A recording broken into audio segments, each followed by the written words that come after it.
Hello, welcome to another episode of Coaches Connected. Today, I'm joined by YouTube coaching sensation. I would like to say the king of YouTube coaches, Coach Ron Mckie. Um, known coach for quite a while, actually, by certain aspects. But what I find about Coach Mckie is that he's very relatable to UK coaches. The things that he does resonates with what we do, and I know that he has a big UK following. So, without further ado, hi, Coach. Welcome to the show. Well, I appreciate you having me on, man. This is nice. You were one of my first guests on my podcast That is true, sir. That is that I true. did, so I'm glad it's come full circle, Full man. circle. It's come full circle. Anyway, I mean, what I'm doing right now in our lockdown, because obviously we're not coaching, and I've actually stepped away because of COVID. But I'm just trying to give back to the UK coaches. So I'm trying to pass on a bit like you when you started. You passing on the knowledge, and I'm just trying to get coaches on and just talk about stuff that they can do and you can use in your arsenal, your repertoire. And obviously, if you go on the channel and see various speakers have done this, and we're just trying to build something that's so if one coach takes one thing away, I don't spam links and stuff. I just post the thing once and we go on with it. And whoever watches it. I'm not really into it for that kind of thing. I just want to give somebody a chance to watch something and get something from it. And if one UK coach or a European coach gets something, and even now with your wider audience, with the American coaches on there, they get something from it, then all great. And that's all I'm trying to do is pass on that knowledge down to the next generation, if you know what I mean. Because it was passed on to me, as you say, it's passed on to me. It's all free. I don't know what people keep hiding it for. It's all free. You just got to pass it forward and don't be shy. So without further ado, this is going to be off the cuff. We're going to just run with it. I'm going to pass it over to Coach Mckie and we can let him talk about whatever he wants to, and I'll just chip in where we need to, Coach. So over to you, All fella. right. First thing, if you're going to take anything away from this, I would love if you took away simplicity. I'm a huge proponent of being simple, only because I here and I know y'all are a little bit more restricted with the time than we are in America. You only have so many hours to put stuff in. So if you're always putting in new plays or trying the latest schemes that you see on Saturdays and Sundays with college and NFL, you're never going to get great at anything. And I'm a firm believer of whatever it is you do. Like I love to pass the ball. I know you're a little bit more run. You like to run it a little bit. Some guys are run 100% of the time. It's whatever you want to do. You just get great at those things. And I have a book. I don't know if you've read it, but Essentialism. And it's essentially what is essential to you. Like what is your core beliefs? And whatever that is, like double, triple, quadruple down on it. For us, it's passing. So that's all we do in practice. Settle up in noose, which we call the perfect drill, pat and go. We do quick game routes on air, drop back routes on air. We do screen periods and 7-on-7. And then team, I kind of call a couple of runs. We don't have that many runs. Dude, I literally have simplified it to like a couple of runs just based on the front. So then we can get great at blocking just that play against a specific front. And if we don't see that front, we're not going to run the play. And I learned that talking to a guy down in South Carolina. He now coaches at Clemson. And it just blew my mind. Like, for instance, inside zone, now we just run it to the 3 technique. Always. And then what we do is if we have a War Daddy shade against an even front, we fold. We block back on the center and we bring around the guard. And twofold. One, that forces your running backs, because I've always found it difficult, especially when you come in with a new scheme or the new team. They want to, on the inside zone, they never see that cutback. They're always bouncing it outside. And that's where everybody's blocking them. And that used to drive me crazy. But now, we're like, no, it's right here. This is the hole. You just bang it. And now in their mind, they're like, okay, I only have this one thing to do. I'm running it straight up the center's butt, essentially. And it simplifies things. One back power. We only do it against an odd front. If it's an even front, we don't do it. So then that takes away time from practice where we have to rep one play against multiple fronts, multiple stunts, and you don't get great at it. But now you can get great. And that's the one thing I hope your coaches, your audience, because you're the man over there in the UK, takes away from this talk. Totally agree with that, Coach. I've saw a few episodes of your stuff where you talk about like simplifying everything. I know, I'm on your subscriber list. You talk about that every day, but I know that you preach it, and I always say, if you're going to talk it, you're going to walk it. And I think you're one of those guys that you do what you say you do, and I think that comes across. Yeah, I'm not one of those coaches that, because I have a lot of people reach out to me and I'm totally grateful. Like, hey, how do you run power against the 3-3 stack? And I go, I really don't run that. Like, I can point you in the directions of coaches that do run power and they could help you. Or how would you run trap against the 5-2 box? Like, I wouldn't. I don't know how to do that. So I you have to build trust, especially now with the internet. And it takes a long time to build trust. So I'm not going to sit there and BS you and say that I do everything, because then all it takes is a quick Google search to figure out, you don't. Like, I ran the power spread 1 year. I was forced to, because my quarterback, 2 days before the first game of the season, got arrested for aggravated assault, which was crazy because at the end of the year, it came out that the guy lied, that said he robbed him. The quarterback was just a driver, and his brother and cousin went in the store and came back out and said, just drive. So he just drove, didn't know anything that happened. So the charges got dropped. But that whole year that led up, we then had to change. We had to move our best wide receiver, who could probably not throw the ball 10 yards, into the backfield. And the head coach wanted to go straight up power, counter, inside zone, and all that. So that's the only time I did it. And I'm going to be honest, that was the most miserable I have ever been as a play caller, because when teams know that you can't throw the ball, they'll put 82 people in the box and be like, go ahead. And I'm like, God, how do wing T coaches do this, man? I mean, Exactly. this is. But that's probably one of the biggest things that we have over this side of the pond, is that a lot of our quarterbacks have zero experience. So you'll find that, and sometimes we have no quarterback. Like my last year coaching, I didn't have a quarterback. So I did the same as you. I got my best athlete I played at wide receiver. I stuck with a quarterback, and you take those lumps, and it's tough. So for me, I mean, it's a dual file question here. Like, if that was you and you had no quarterback, again, how would you attack that now? Like, knowing what you know. Okay, so if that's a great question. Yeah, If that happened if I could go back in time, yeah, and I know my air raid people are gonna hate me for this. Okay, there's twofold. One, there's someone on your team that can throw. Like, there really is. So if you still want to do that, like me, I would just find. I don't care if he's freaking Jared Lorenz, like 5'10", 300 pounds. I'm still gonna put him back there and throw, because that's who I am. If the question is you can't throw, like, at all, what would you do? I would honestly go single wing, because you still have some either single wing or flex bone.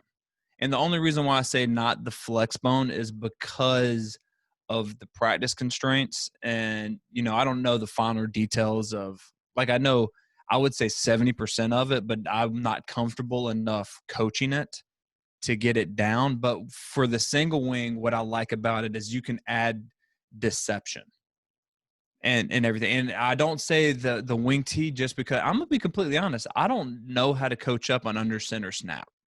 I don't. I know how to coach up a shotgun snap. I know how to coach up the center to dead ball snap.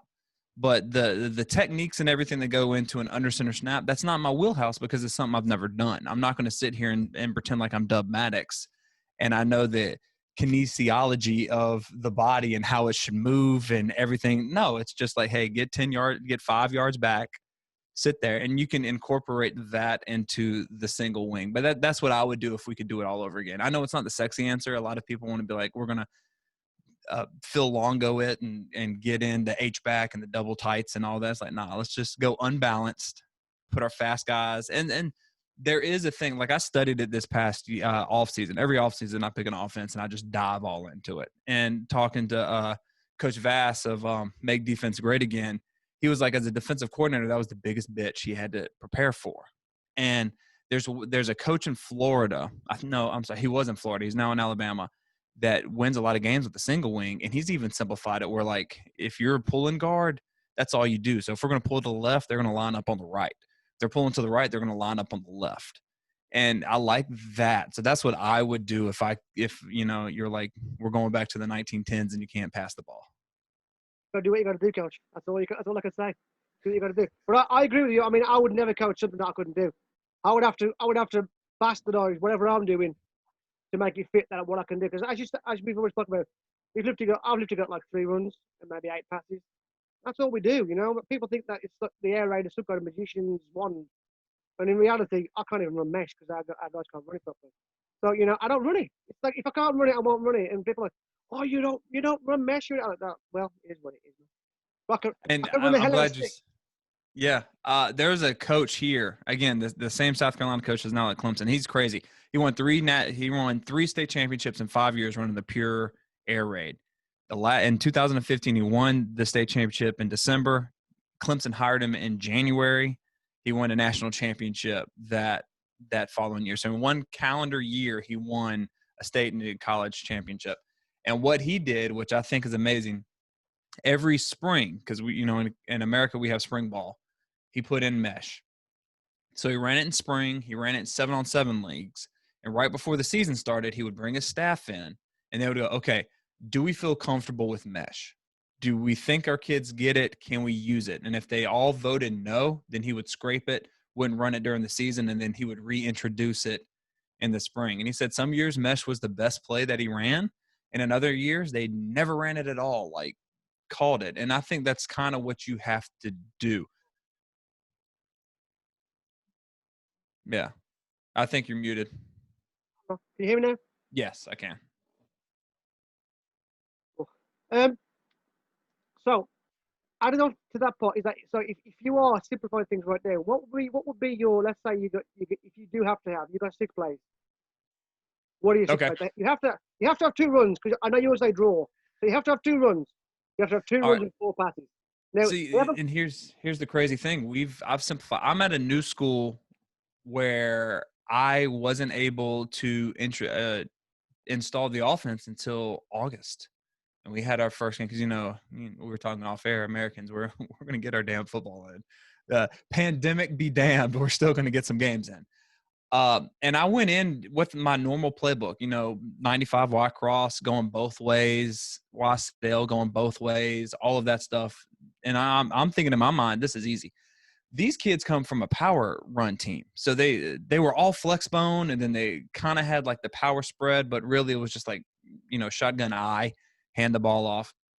And they didn't know what was going on. And the quarterback that I have, he's a senior now. The last time he played quarterback was in 9th grade, and he didn't play his 10th or 11th grade year because he blew out his knees. Both knees have ACL surgery. So I've got like a Josh Heupel back there, yeah, at quarterback, and it made me so we only run Y cross one way, from right to left. I got rid of sail. We don't run it at all. 6, we run it a different way where I will tag one of the wide receivers on a comeback. That's in every pass concept we have an oh shit, and that's the oh shit. So the quarterback knows which way he's always going opposite of that. We only run certain plays when I know what the defense is going to give me. Like when I know it's man to man, I'm more likely to call mesh than instead of it being zone and having my kids actually read it. Same thing with corner. I like corner when we're going into the end zone, not anywhere in the middle of the field.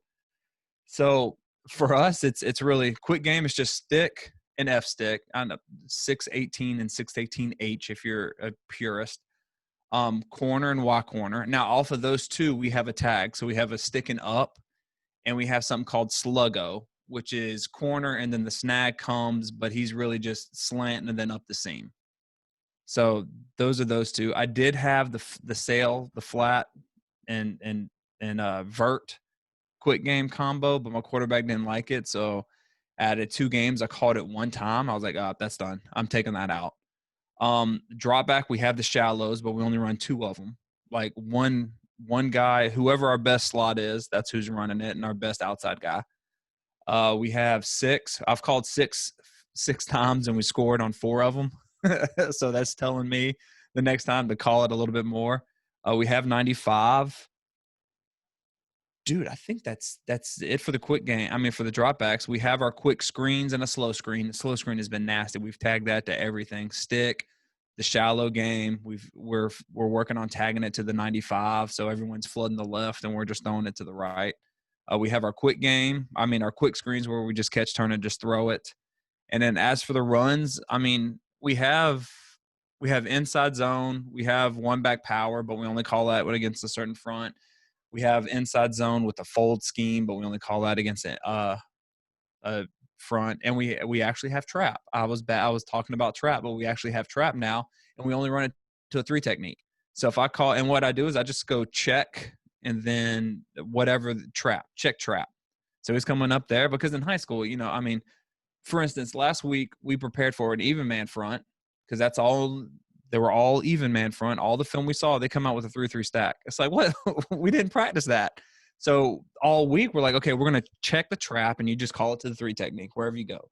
And they didn't have that. So luckily, since my quarterback, I've given him a lot of freedom. That's something that I've done this year. And I'm wishing that I gave my quarterbacks more freedom in the past, where you just teach them, hey, when I go check, that's a run check. Just if it's odd, this is what you call. If it's even, this is what you call. If you're confused, just call inside zone to the boundary. That's it. And he came up there, and I gave him the check, thinking there'd be an even front. He saw it was an odd, and he was like, "Okay, we're going to check it to this," and we did really well. And the crazy thing is, simplifying it like that and just doing the same thing over and over again. Like if you ask my kids, they would know the practice schedule when it's offensive time.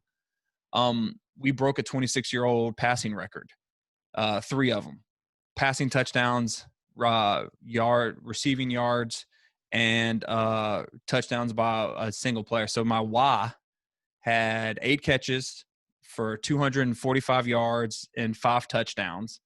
My quarterback threw for almost 300 yards and threw for 5 touchdowns, and we had 150 yards rushing. And that was with a running clock halfway through the second quarter. That's the kind of debut you want, right? Yeah. And what's crazy is we didn't change anything. So our first game, we played against the potential state champion. Like they made it to the upper state, which is the game before the state championship. They're projected to win the state this year. They're in our region. What happened during the pandemic was usually you have a couple of warm-up games, like non-region games or conference games before you get into the conference. They scraped all of the conference games, said you're going straight into the region play. So that's what you're doing. And our first game was against them, and we lost by 7 points. We couldn't connect. Like we left literally 4 touchdowns, deep bombs that my quarterback first time playing. I mean, he was all over the place. He just missed. He hadn't had enough time timing up with the quarterbacks. And after that game, I was the worst offensive coordinator in the world. Like the fans just fire him. He's awful, coach. He's crap, whatever. We go in with the same game plan because against the next team, because I'm not going to install new stuff and everything. And then I'm the greatest offensive coordinator in the world. And it's like, fans, got to love them. I always said that, it's great being an offensive coordinator. It's the best job in the world, but you're going to get fired. If you're not going to get fired, you're going to get blackguarded every single step of the way. Yeah. That's nature. That's the nature of the beast. What I was going to say was that what I do like, and I know that I do it too, but what I like there was, I think, giving your QB responsibility early on. 1, it builds confidence, and 2, it builds trust. Yeah, you can see it coming. You can see it build. I mean, even that loss in your first game, if you're lost by 7 points to a perennial, the confidence must have been, even though you were probably getting slagged off outside of the locker room, inside it, you must have been like, you know what, we can compete with anybody if we can compete with them. So you're always building the confidence, right? So, that was one of I wasn't that disappointed because I saw, like, he overthrew wide open wide receivers 3 times on 6. And we tagged the backside of Y cross, and a player just dropped it. Like he was wide open with 1 minute left to tie the game up. And I know that just comes from, that was only our second game. Like we had a scrimmage and then that was the game. That was our 11th day in pads. So in my head, I'm like, damn, if we had spring and summer, we would be cooking. And that's why I wasn't, when they looked at me, like everyone was crying and upset. And I'm just looking around like, dude, and it's a charter school. And in America, a charter school is essentially a quasi public school. So they can recruit. They recruited our quarterback from last year. So our quarterback that played for us last year is playing for them now, and he's a stud. He's like 6'3", 220 pounds, and he's really good. He's going to go Division I probably. And we hung on. Like, we were shot for shot with them. And I'm just like, man, if we play them in the playoffs again, it'll be a different outcome. I think it's super confidence for you guys. And you can see from that week to week too.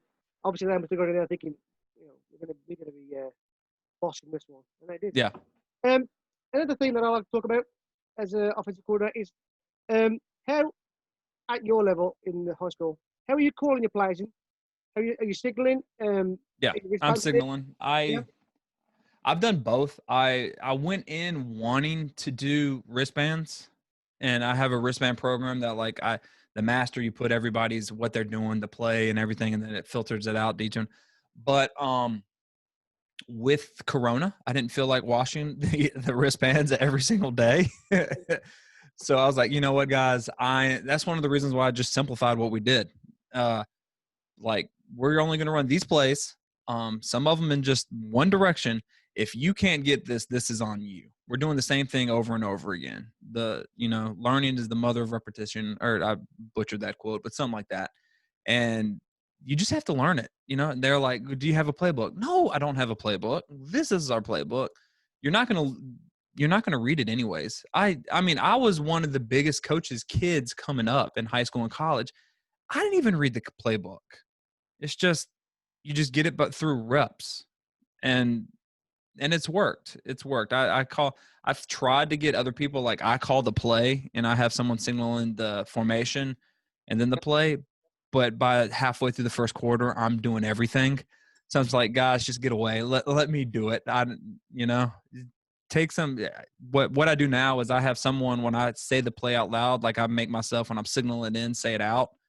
And I have a player that has the game plan, and he'll find that play, because I break everything up on fields so the kids know what everything, and he'll put a line. So he'll put a line right here. And if it's a run over 5 yards or more, he'll do a plus. He'll turn that line into a plus. If it's a pass that's over 7 or more, he'll turn it a plus. If it's anything like that, he'll just keep it as a minus. And what that does is at halftime, I take that sheet and I look, if I have 3 minuses, I cross it out. I don't call that again for the rest of the game. I also have another guy that's just keeping up, another coach that's keeping up with who touches what.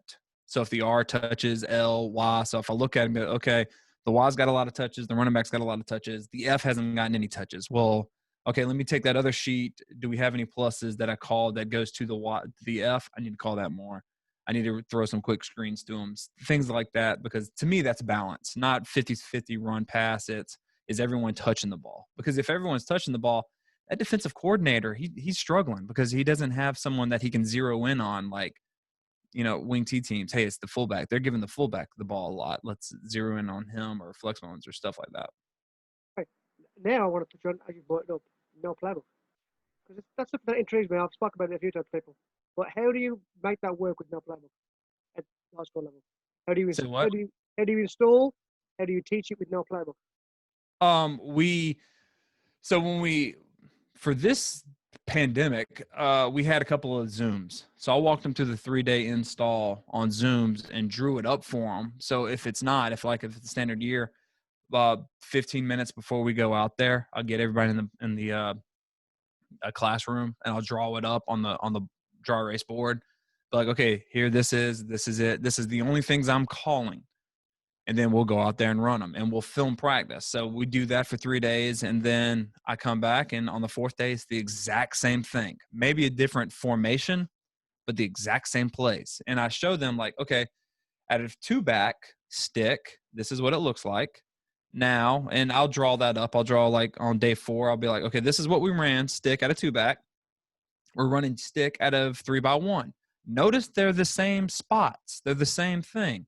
Nothing changes but the formation. And they go, oh, okay. So then we just go out there and do it. So what I like to do is 1 through 3, we do the plays at a 2-by-2. 4 through 6, it's the same plays out of 3-by-1. What's that? 7 through 9, it's the same plays out of 2 back. So they're getting it over, and I'm making things simple. And then we just keep going. After that, we go back to 2-by-2, then the 3-by-1, and then the 2 back. So the kids get it. So it's basically a case of them just repping it and repping it and repping it until they get it. And Yep. because your sample size is so small, literally they can remember it pretty quickly if they keep doing it. Yeah. I tell them to embrace the boredom. Oh, yeah, that's an air race. That's an air race thing, right? You got to be happy to keep doing the same over and over again. But I've been trying to do no playbook for a while, but I still think that my mind's still probably a little bit too big to do no playbook. Unless you, I've been talking about having them write it down when we do like a Zoom meeting.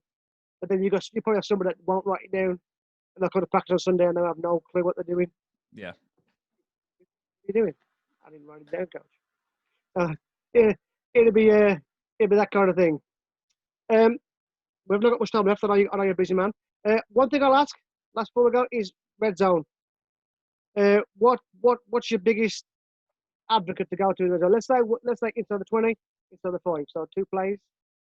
Inside the red zone, what you're going to go to? I am a huge corner. Like everybody that goes against me knows it's corner. They know it's coming. Now they don't know which one is coming, the F or the Y, but I'll run corner till the cows come home, and I'll do it different way. So if I go back and I see that last week we're in the red zone and we were just standard 2x2, I may go 3x1 and motion to 2x2, or I will go 2x2 and motion to 3x1 and run corner.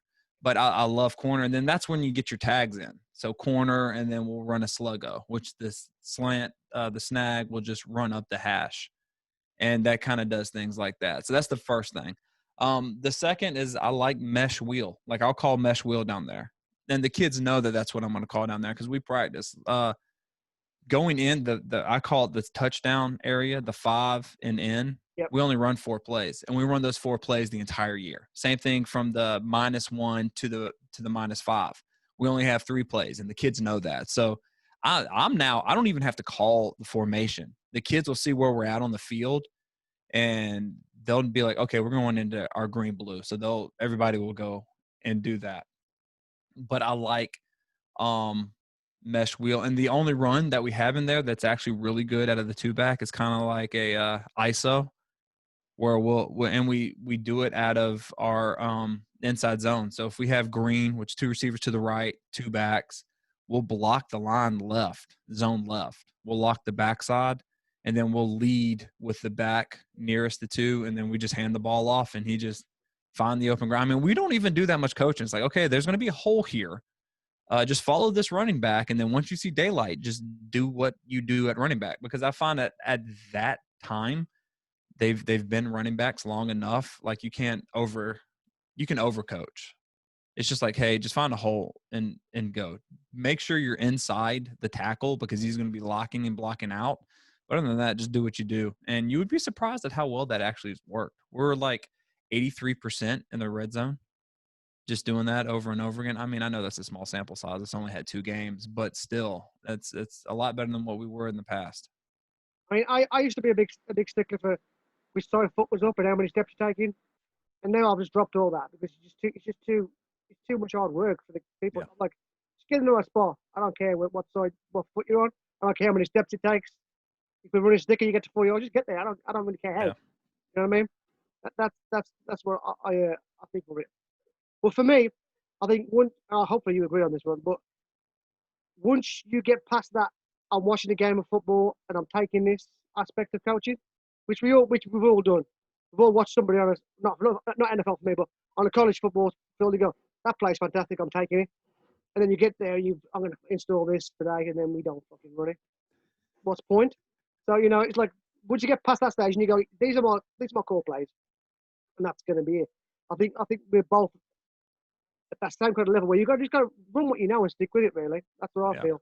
So to wrap this up, Coach, I appreciate your time coming on. As I've always said, I'm a big fan and a big follower of your stuff, and I know you've spoken to many great men. If there's any advice that you could give to a young up-and-coming offensive coordinator or coach coming to the game, what would that be? I know you've always said simplify and stuff, but that's really good. But if there's anything that you could give a tip to, what would it be? That's a great question. Got an answer. Your drill should match up what happens in a game. I know coming up when I was a young coach, I would YouTube drills, and whatever drills I saw, the big time college schools and NFL, they put the drill tape out there and things like that. And you're just like, oh, I'm gonna run that. I'm gonna run that. I'm gonna run that. And you never see it show up in the game. And then you're going, okay, why am I wasting all this time in indie or group periods when it's not benefiting us at all? For example, linebackers, for me, when I first started, I was a linebacker coach, and we were doing all this intricate pass dropping and finding a man, zone match kind of stuff, kind of like what Alabama and everybody does. But that didn't match up because in the game, we weren't doing that. We were spot drop. We were a spot drop team. So why am I teaching my guys, passing people off and all of that when we don't do that? So what I did was I then went to spot drop. Like I would just put a spot out there, be like, okay, here's where you line up. That's where you need to be.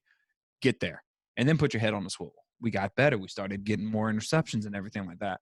We faced a lot of teams that pulled. So I implemented a pull drill where the guard would give you 3 reads, either block out, block down, or pull. And we just rep that over and over again, and things got better. Offensively, we do the perfect drill where you have to catch the ball. And first, for the quarterback, he's putting in one way or the other. And the wide receivers, whichever side you catch the ball on, you're turning. The pat and go, where this is huge for us the last game, where we're working on catching it over our shoulders instead of turning around.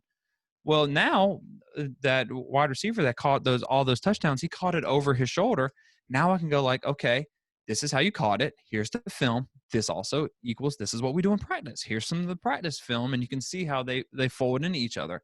A lot of people, RPOs, they want to call a lot of RPOs, but they never practice it. Well, how do you get better at that? You got to have drills that help you reinforce the RPOs. So my thing is, if you're a young coach, find your scheme, whatever it is, and find drills that will show up on the game. If you can't do that, then get rid of the drill. I really like that. Makes hella sense too. Makes hella sense. Again, Coach, thank you for coming on. I know this channel is on a small and for some people might not be worth the time, but I appreciate you coming on and taking. You're the first transatlantic coach on the channel. Normally we're English only, but I might accept you for you because you're a good man, and I think that you can. Well, I appreciate it. Thank you for having me on. And also, if those people want drills for the spread, I have a web page. It's nothing. You don't have to type in anything. It's like a blog post. If you go to mustrundrills.com, you can have the drills that we run, and they work really well. So if that's something you want to implement in your offense, just go there. Again, completely free. Don't have to put anything there. You just have to look at my ugly face while I talk about the drills. But there you go. Wonderful. Well, again, Coach, I thank you for your time and thank you for coming on. Thanks a lot. Take care. I appreciate it. Thanks for having me.